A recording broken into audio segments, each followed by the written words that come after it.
Borowski finds his groove. Adamski exited his room at the Hotel Europejski and headed for the broad stairs spiraling down to the lobby. Passing a corner alcove, he noted the familiar figure of a man he called the Scribe. Perched atop a lanky frame, the Scribe's shining half-dome head anchored a cascade of frizzy gray hair straining past his shoulders from the sides and back.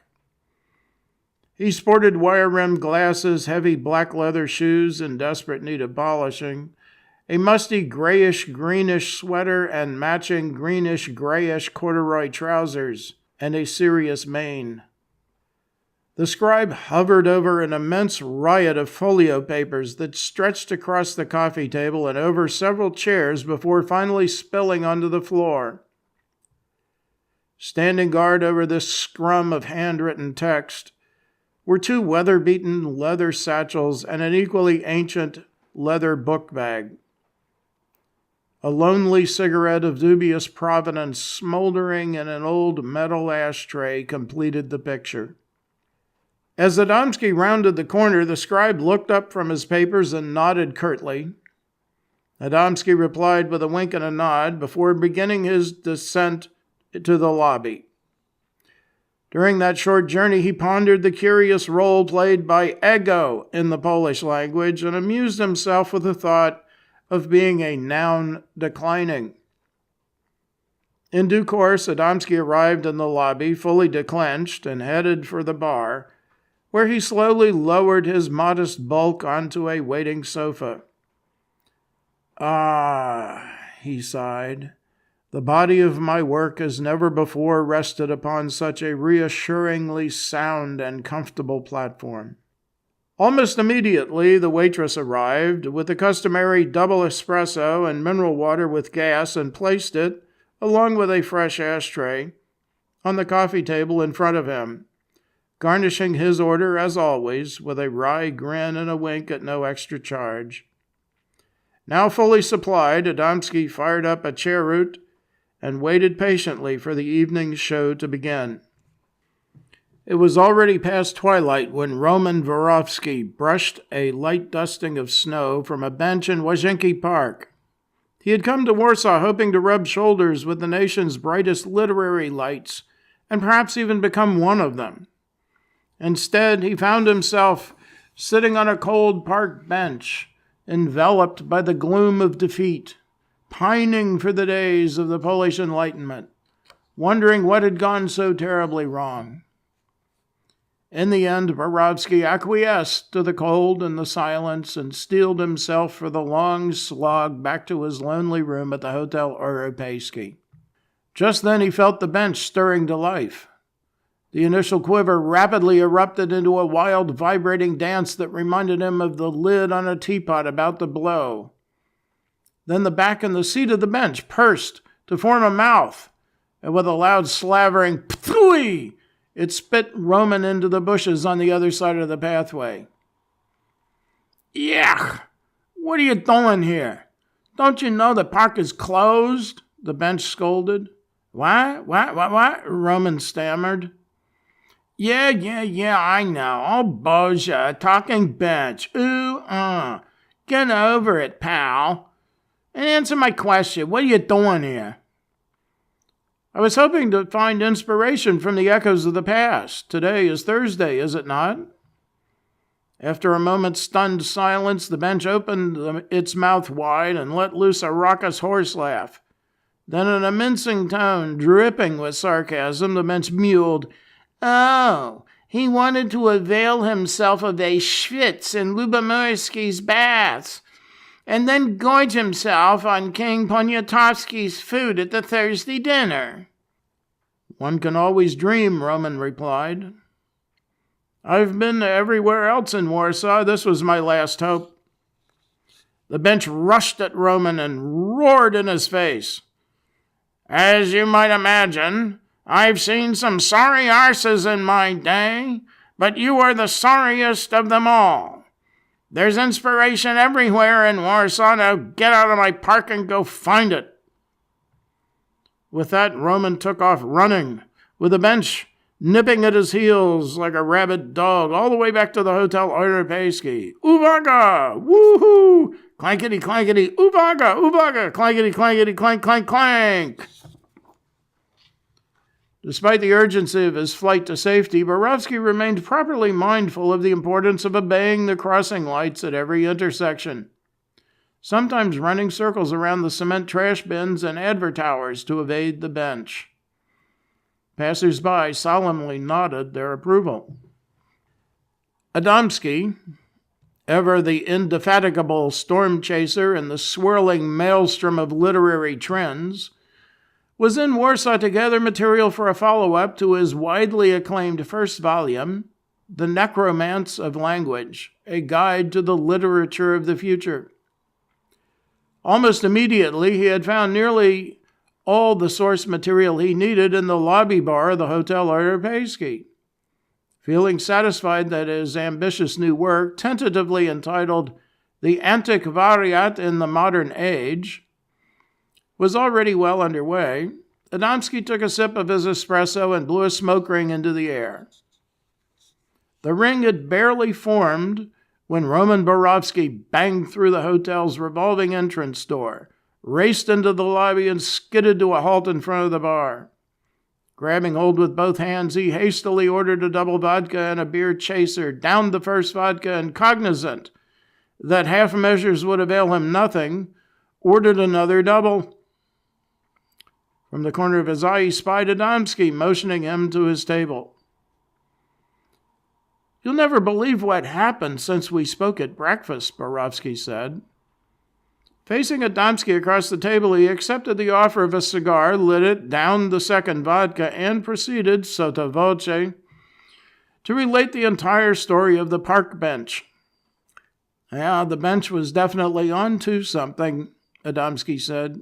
"Now tell me, what did you notice most about Warsaw today?" "Advertising. From the tall buildings swathed in canvas blankets extolling the virtues of cheap SMS messages to the advert towers encased in layers of plastered placards, to the grinning windshields of parked cars involuntarily advertising boodles by the bushel. It's a never-ending anvil chorus hammering out the message to buy, buy, buy." Not being one to let a good phallic image go to waste, Adamski nodded toward the bar and said, "See that couple?" "You mean the middle-aged brazen hussy with the platinum blonde hair and turquoise eyeliner and the short 50-something guy who looks like a fire hydrant in a cheap suit?" "Yes," Adamski said. "Now tell me something about them." "The aging hussy is L.A. Susie, the stuff of legends," Borowski offered after a brief pause. "Well, she does have that Los Angeles faded glory look," Adamski said. "Actually, the L.A. stands for legs akimbo," Borowski said, warming to the subject.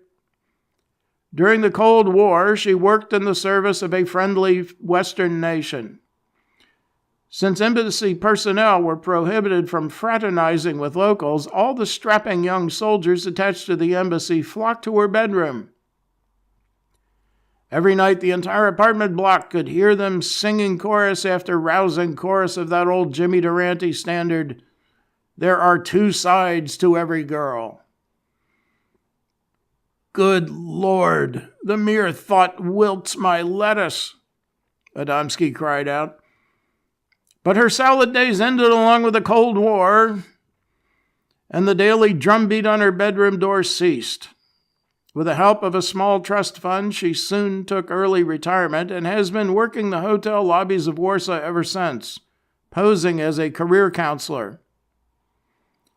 "Now you're cooking," Adamski cheered. "The diminutive fire hydrant is Thurston Hugo, better known on the street as Thuggo. Until recently a big dog in the financial world. Markets would rise and fall with his every howl. But over the past few years, his fortunes have waned substantially. Now, far from being a big dog, Thuggo is just another wan cur on his way to the pound." "Excellent. Now let's listen in on their conversation. Already in progress, Adamski said. Speaking as Warsaw's preeminent career counselor, you look like a man desperately in need of a really good job, Susie said, employing her standard opening gambit. You got that right, lady. I was making big money before they accused me of reporting false profits. Picky, picky, picky. Even George W. Bush said that profits are just opinions, so I'm entitled to mine, right? No man is a prophet in his own land, she said, but that's just my opinion. And it appears that I have missed all the good bubbles, even here, real estate, dodgy stocks, and the Zwati. What's a good old wide boy to do? Thuggo, you have come to the right place. It just so happens that my specialty is stiffening the resolve of job seekers so they can cut the mustard in the dog-eat-hot-doggy world of contemporary Warsaw. And what do you propose? You need a brand new shtick, Slick. Something that combines your ability to spin a plausible tale with your talent for producing short change. In cases such as yours, I normally recommend becoming a professional quant, but it seems you have already exhausted that route. Sadly, yes. For years, I received high praise for being a professional quant. But when those same people see me now, the only thing they can say is, "See you next Tuesday." Somehow it doesn't carry the same cachet. Not to worry, Susie said. I know of a very big hole in the Polish market that needs filling immediately. The job is yours for the asking. Then Susie whispered in Thuggo's ear, "The duża dziura of dzisiaj is satire," Borowski exulted discreetly. Adamski nodded sagely as the bumptious beat of a bongo bopped over Borowski's banter.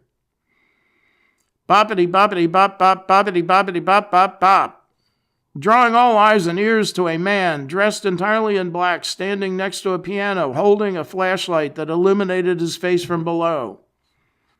"It's Krebsky, the great slam poet," everyone whispered in awe, especially impressed by his carefully groomed Van Dyke beard. Once the entire lobby had grown silent, Krebsky furiously declaimed his latest poem of protest, speaking Japolski, to the beat of an atonal slam piano accompaniment.